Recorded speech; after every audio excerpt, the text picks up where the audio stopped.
Welcome to the Wingmen Show. Float like a butterfly and sting like a bee. Rumble, you badass jet pilots, rumble. Welcome to the Wingmen Show. My name is Commander Drew Brown, and my wingman, the guy who watches my six, my main man, Dr. Paul Thompson. What's up, Dr. Paul? Oh, not much, Mr. Drew. Good to see you today. It's a good day. It's always a good day to see you and do this recording and hopefully put out something of hope and joy to one of our listeners. We sure will. And you know, them jets behind me are F-18s, FA-18s, and F doesn't stand for fast. It stands for fighter. So whenever you see an F before a number of a jet, that's a fighter. If you hear an A before it, it's attack. The F-18 Hornet took the place of the F-14 Tomcat and the A-6 Intruder and the A-7 Corsair, the two last ones that Dr. Paul and I flew. So FA-18, fighter and attack. Dr. Paul, what kind of little plane you got behind you? Oh, right behind me is a Korean War vintage plane called an F-9 Panther. There's several variants made. You can take a better look at it there. Flew mainly during the Korean War. That was one of the first Navy jets to fly off of carriers. They're flown by, who flew them? They went to the Argentine Navy for a while. I think that was their first jet aircraft. But pretty venerable airplanes. They had four 20 millimeter guns, could carry rockets and bombs underneath the wings. Not super fast, but I know they shot down several MiG-15s flown by Russian pilots during the Korean War. That must have been something to fly jets the first time off aircraft carriers that hadn't been done before. Yeah. And I think they were straight deck carriers too. That would be pretty exciting. Yep, it sure would be. Well, everybody listening, thank you so much for being here. Our frequent flyers, hey, we know we love you and we know you love us. If you new to this, write us a little review on Apple Podcasts. You can watch us on YouTube. And really cool is our newsletter at wingmenshow.com. But we also have a Flowline. And believe it or not, we got some letters last week from a Flowline and one we're going to read today. And also hit us up on that Instagram, hit us up on that gram. We are sponsored by Magic Mind. And, you know, it gives productivity. What do you think, Dr. Paul? You like that Magic Mind? Because I love it. Sure, I do. It took mine, about 55 minutes ago.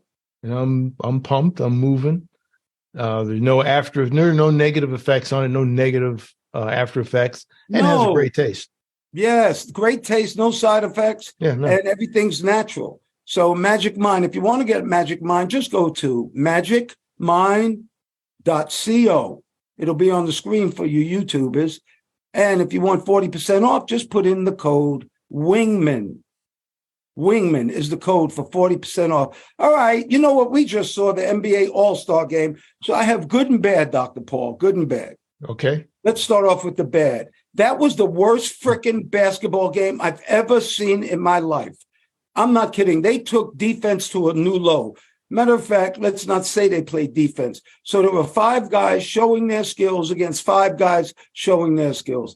I was very disappointed. I couldn't watch more than 2 minutes of it, actually. I thought they were joking in the beginning. I thought so, too. I thought it was, la-di-da. There was really no defense. It was kind of boring. I think some of the players felt that way, too. I've seen some of their comments. And yeah, Kevin Garnett. Yeah, the score. He said, okay, now we'll go to the slam dunk contest, which that kid was the bomb. I remember I saw him. I've seen him on YouTube, and in the last couple of years, he does his slams, and he's excellent. But it seems strange to me. Maybe we're old fashioned, but we're all the stars. No, they weren't. And that's what KG was saying. Yeah, he wasn't even in the NBA. Yeah, because Dr. J presents him the trophy. So where did Dr. J? They're sitting on the bench. I'll tell you what, if they really want to do a dunk contest, they actually have professional dunkers that put on shows all over the country, and they would dunk 10 times better than anybody. But I want to see Ja Morant dunk. Yes. Yeah. I want to see them boys who get up. I want to see Tatum dunk. Yeah, exactly. One day we'll get it maybe, but the dunk contest was good. The game sucked. But I love seeing all those pro basketball players. So How about this one? I went to school in New Orleans, Dr. Paul. Uh-huh. And Dr. Paul, that means I've been to 8 Mardi Gras. 8 Mardi Gras. The craziest party that you could ever imagine. But so we're going to get into it because I think they just had Mardi Gras. But what's the origins of Mardi Gras? Mardi Gras came to New Orleans in 1718. But there's a long history of that. Long history before that. See, it was done by the Greeks and the Romans, and they used to celebrate because people love to celebrate. So they wanted to take these celebrations and kind of put them into areas where maybe it makes sense. So they did a winter celebration, which actually turned into Christmas. Then they did a summer celebration of spring that turned into Easter. The Catholic Church then took over. And what they did was they said at Lent, you're not supposed to do anything bad, but for 40 days. And I guess they put that with Christ. But remember, this was way before that. But the Catholic Church kind of took it over. And what happened was people just indulged themselves for weeks and weeks and partied before they had to stop. So they manipulated it that way. I'm going to let Dr. Paul tell you about the other Mardi Gras because it just didn't come from Europe to America. It also went down to South America, and that's where the Black Carnival started. Dr. Paul, you want to give us a little history on that? Yeah, it looks like the carnival, I'm thinking of really the country of Brazil, where it came in, I think the 1600s, came down to Brazil from the Portuguese primarily. And the strange thing is that festival, the colorful parades and the masks and all the things we see was actually kind of a spoof. What it was is the Africans who were participating in that brought their own little spin to it, their dances and their moves. But some of the extreme costumes actually were a form of mockery. They're actually mocking the Portuguese establishment, the white Portuguese. Yeah, the white Portuguese, the imperial folks, the rich people. And they came up with these costumes and things, I guess, to go overboard and actually make fun of them. And somehow it became ritual and tradition and led to what you see now. I don't know if that's the case with the New Orleans Mardi Gras. They've got big carnivals in Trinidad and different parts of the Caribbean. I was just looking up see if they had in Jamaica, and they have their own kind of Jamaican carnival. But primarily, I think of New Orleans and Rio de Janeiro. Yeah, but let me tell you something. Mardi Gras is a lot more than that. They have very secret societies, and that all came from Europe. The Zulus, they have different parades, different societies, especially in New Orleans. And bouffe gras means the fatted calf. So it was supposed to be a celebration of wine and food and everything. And so they just said, let the good times roll. And that's what happened in New Orleans. They let the good times roll. And I'm going to tell you something. I've never been in a crowd before, Dr. Paul, where wherever I wanted to go mattered not. I am going where this crowd is going. Mm-hmm. It was like a sea of people. And actually, I'm starting to get a little nervous. I thought about in Korea, remember that stampede? Yeah. Oh, my God. It was that many people. God forbid there were too many people to have a stampede, as far as I'm concerned. But it's a once-in-a-lifetime kind of thing that I think everybody should do. So, Dr. Paul, how about this? They are starting in England a 4-day work week, and everybody's loving it. You and I are going to start doing a 4-day work week. We're going to now work from Tuesday to Friday, tape on Friday. Mm-hmm. So a 4-day work week, working 10 hours a day, 40 hours a week. What do you think about it? Because actually people are saying, well, in the study in England, they said they're more productive and people are happier. Yeah, I can see the benefits of that. I experienced that in my first squadron. And when they were on the beach, they typically worked Monday through Thursday, and Friday was a day off, and you could, catch up on stuff or take an airplane and go on across country. So, that didn't last too often, but when things were kind of relaxed, we did that. And I thought it was great, particularly as a single man at the time. I also see the advantage of being able to schedule things. You could do Monday through Thursday, or maybe a variable day, Tuesday through Friday, or something like that, where some people get 3 days off, an extra day off here and there. And if you're creative with the schedules, maybe you could make it, 4 days, stagger the days, but it gives a little more variability. I like the 3-day. I like the 3-day weekend every weekend. That is kind of nice. Even psychologically, it's good. That's Psychologically. very, very good. I forgot to do something, Dr. Paul. Can I interrupt for 1 second, please, sir? Sure. When we were talking about the carnivals, you talked about Rio. Well, believe it or not, can I tell you the 9 largest carnivals in the world right now? Because that was something we were supposed to do with the carnival thing, but I think it's really important. Number 1, largest carnival in the world is Rio de Janeiro. Okay. Number 2 is Notting Hill Carnival in the United Kingdom. It's the 2nd largest carnival in the world. Number 3 is an Oruro Carnival in Bolivia. Number 4 is Beniche Carnival, Dr. Paul, it's in Belgium. The 4th largest carnival is in Belgium. The 5th largest carnival is the Carnival of Santa Cruz de Tenerife in Spain. Number 6, you and I have been here, the Cologne Carnival in Germany. You and I used to fly to Cologne all the time. And I remember these wild, crazy people sometimes when we got there. And that's what they were doing, Dr. Paul. Yeah, I do remember Cologne. I think I'd been to maybe 2 or 3 of those. And it was always, the weather was always in winter. It was cold. I think they called it Farsting or some word like that, Farsting. And it was cold and rainy, and there was a lot of drunk people. They were typically middle-aged to seniors. Well, they're senior citizens. Yes, older people, no doubt. Yeah, not young people. They're drunk. You're drunk as a skunk at drunk. 2 a.m., 3 a.m. They're rolling, they're singing in the cobblestone streets. Yeah, everything was friendly, nothing bad. There was a bunch of them. I was surprised that you'd have that in Cologne. Yeah, a lot of beer, huh, Doc? A lot of it in bratwurst. Number 7, it's ours. New Orleans, Mardi Gras, USA. Number 8, we got to go to Europe again, the Venice Carnival in Italy. And people listening, maybe you could go visit some of these carnivals. And number 9 is the Trinidad and Tobago Carnival in Trinidad and Tobago. And I've always heard about that, Dr. Paul. Mm-hmm. Yeah, I've got a good partner of mine goes there every year. I think for all of his life. Really? Yeah. I don't know, all of his life, most of his life. All right. So how about this one? The top 10 happiest cities in America. You like that one? Okay. Now, they did this on personal finance, well-being, and quality of life.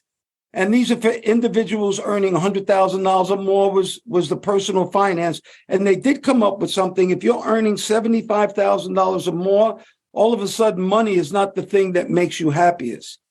This is what the study said. Personal finance, well-being, that's life expectancy, mental health days, and quality of life.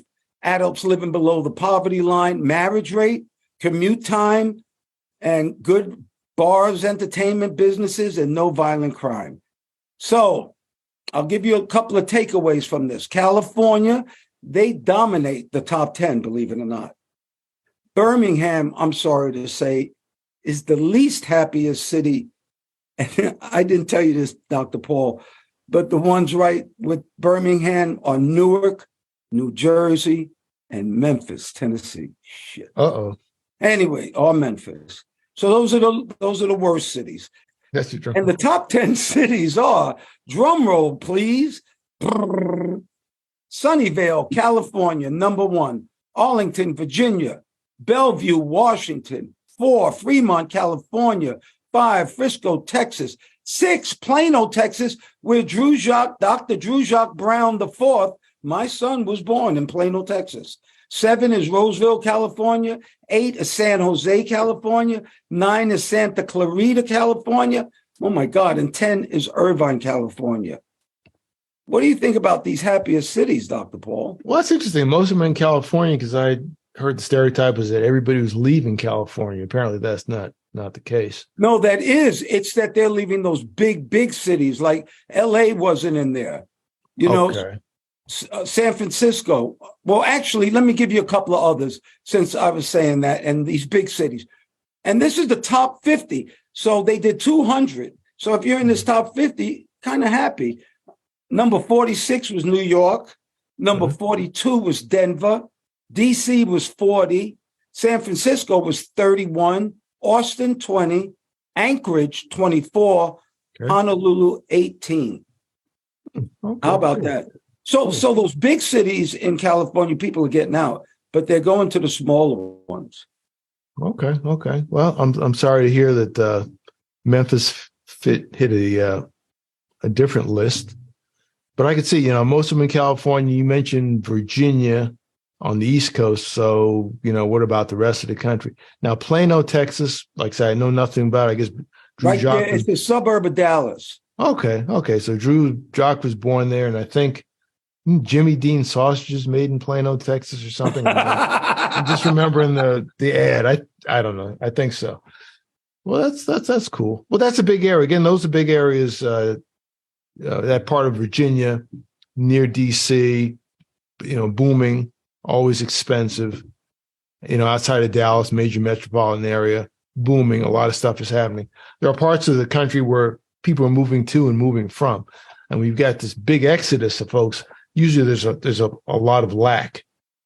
Things are just transferring from less desirable to more desirable. Well, people that need to also realize wherever you go, there you are. Mm-hmm. I'm glad they didn't put my city in the happiest city, so nobody comes here. I think I live in one of the happiest cities in the world. I think my city is like Mayberry.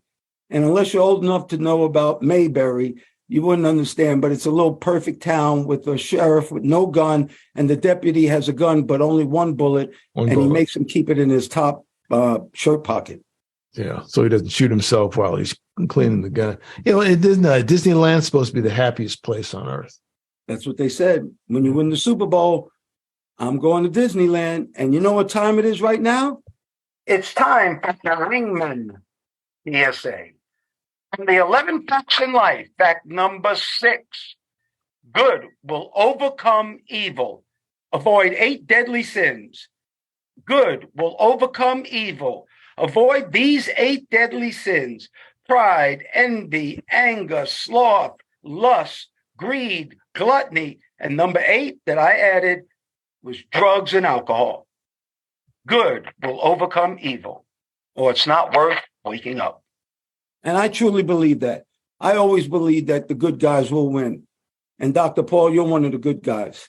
Well, I'm trying to be. And that's the way we were kind of socialized, good over evil.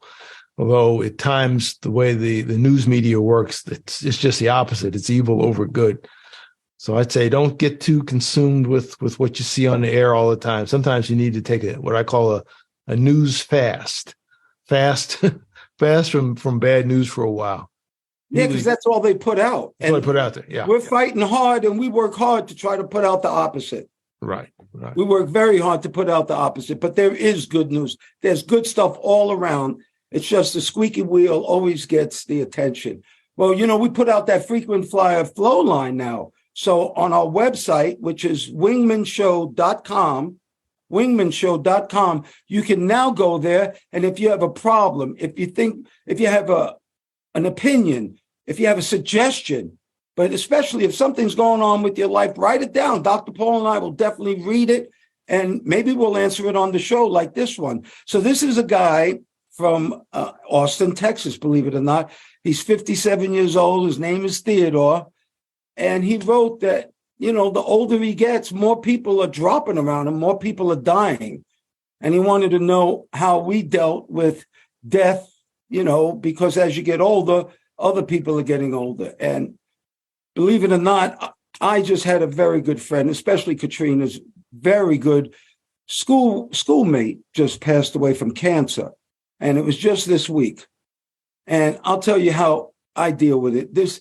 She was Sean, and she raised 3 of the greatest boys that you could ever imagine: Micah, Christian, and Craig. And Craig has another name that I'm not allowed to say on the air. But these are my boys. But their mom passed away, and they just graduated out of college. So how do I deal with this? I have to now start looking at the good in the world. And I'll tell you something, Dr. Paul, everybody goes to church, synagogue, mosque, whatever they go, and they always say that heaven is great, heaven's this, heaven's that. Well, maybe heaven is that great, and these people are in a better place.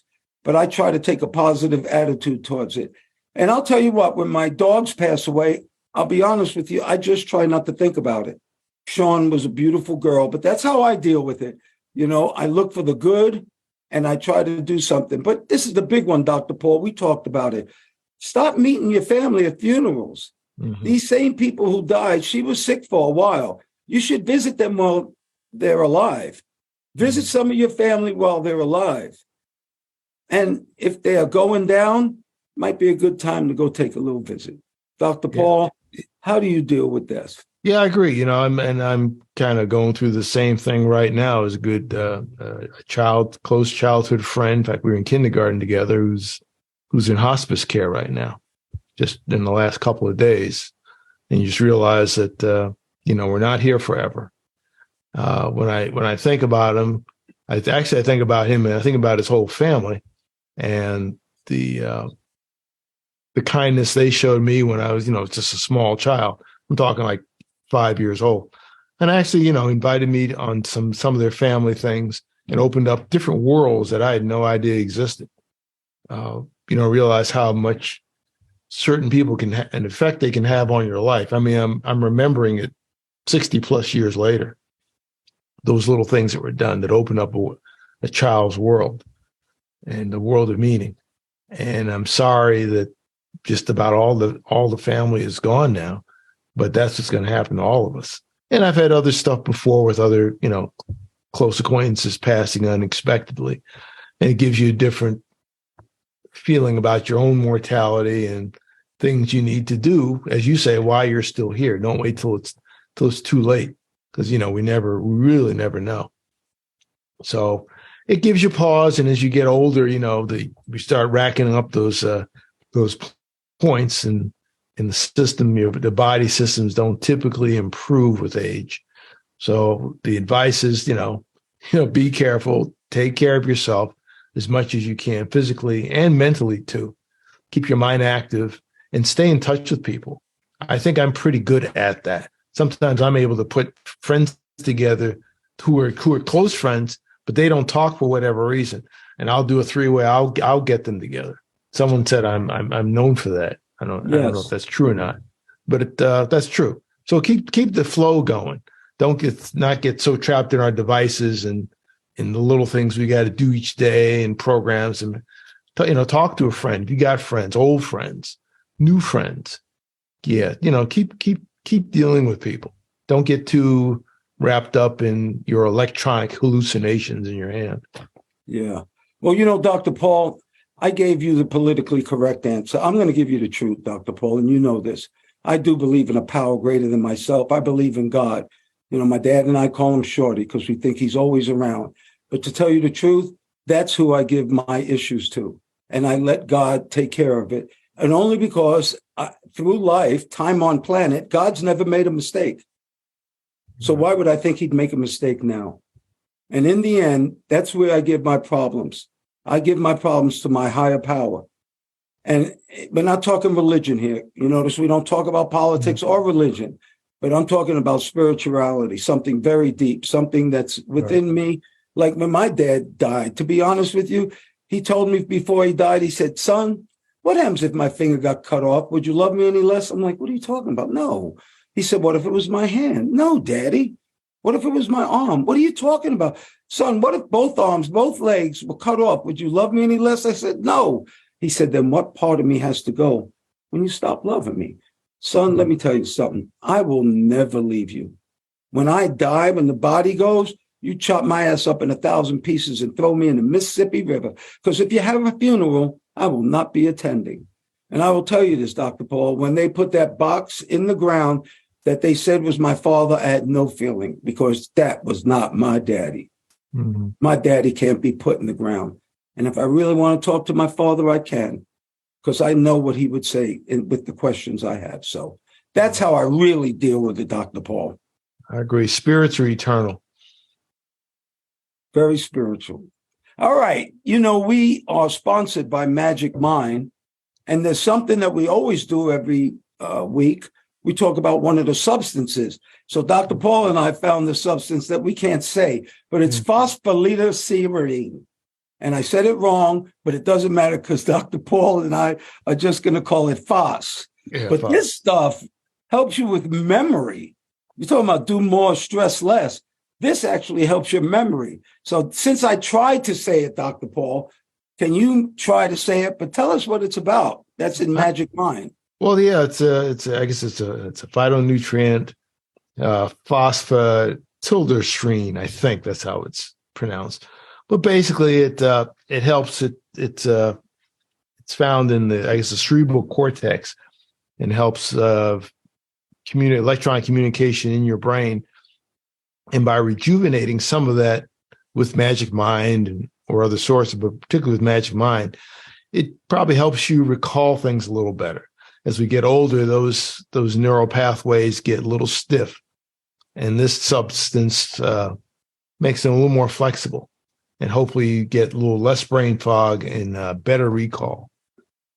All right. So if you want some, you just go to magicmind.co. That's magicmind.co, and I'll put it on the screen for the YouTubers. And if you want 40% off, which I'm sure you do, you put in the code Wingmen. Just put in the code Wingmen, and that's on the screen right now.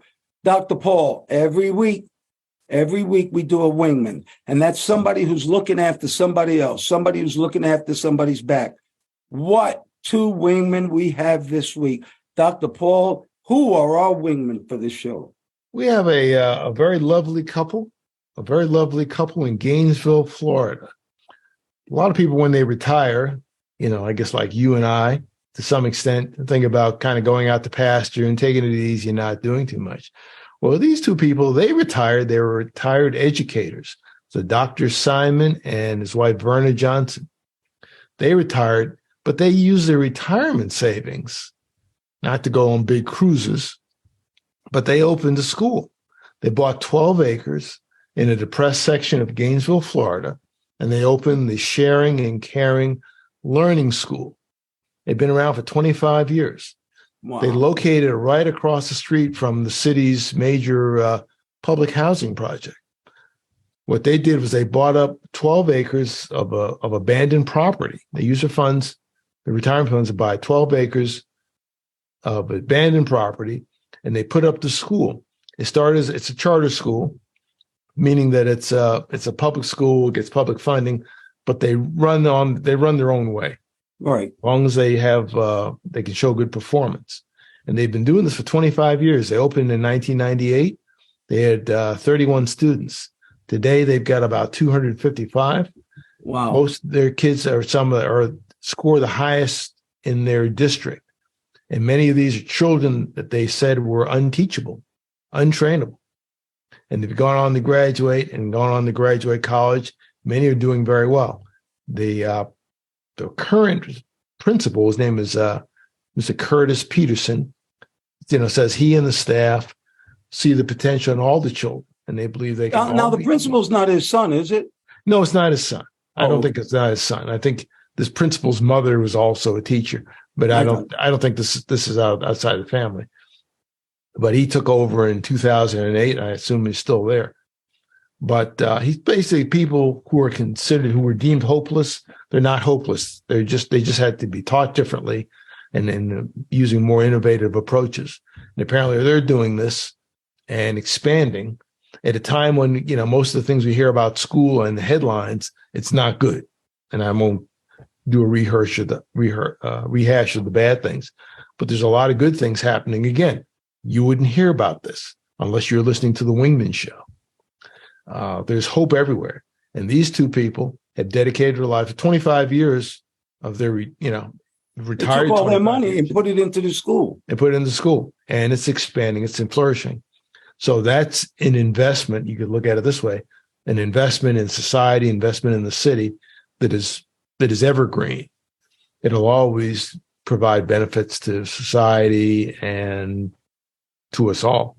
So Yeah, they're going to let's be get this saluted. straight. The reason Dr. Paul and I are who we are is because of education. Let's get it straight right now. Right. You can change anything with education, no matter how old you are. You can That's go correct. back to school, learn a skill, get a bachelor's, get a high school degree, get a master's, get a doctorate. You can always learn more. But, I'm Jewish. My grandparents are Jewish, so I was raised Jewish. And the one thing I've seen some ignorant Jews, but I've never seen an illiterate one. Mm-hmm. And that's because when my grandparents came to this country, the only thing they wanted were their kids to learn English and go to school and be doctors and lawyers. Kind of like my father. That's all he cared about. And he was, he's black from Florida, but he found out that educated people make it.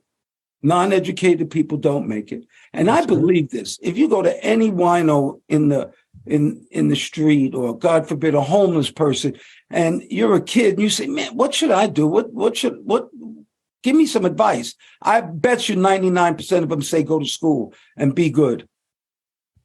I agree. Bet you that. I agree. And I've actually seen that, at least on some programs, Scared Straight, or these prison things. They take these, kids who are on the edge of, going the wrong way permanently, and put them with some convicts. And typically the convicts say, stay in school, stop messing up. Don't take credit for the messed up stuff you're doing, because you pay a long time for these mistakes. Well, the answer to our whole country's problem is right there in our education system. We straighten out the future of our country. The future of our country will be straight. Yes. I'm going to leave us with this quote, Dr. Paul. Life is a book, and there are thousands of pages I haven't read yet. Dr. Paul, whatever's meaningful. Dr. Paul, whatever's beautiful.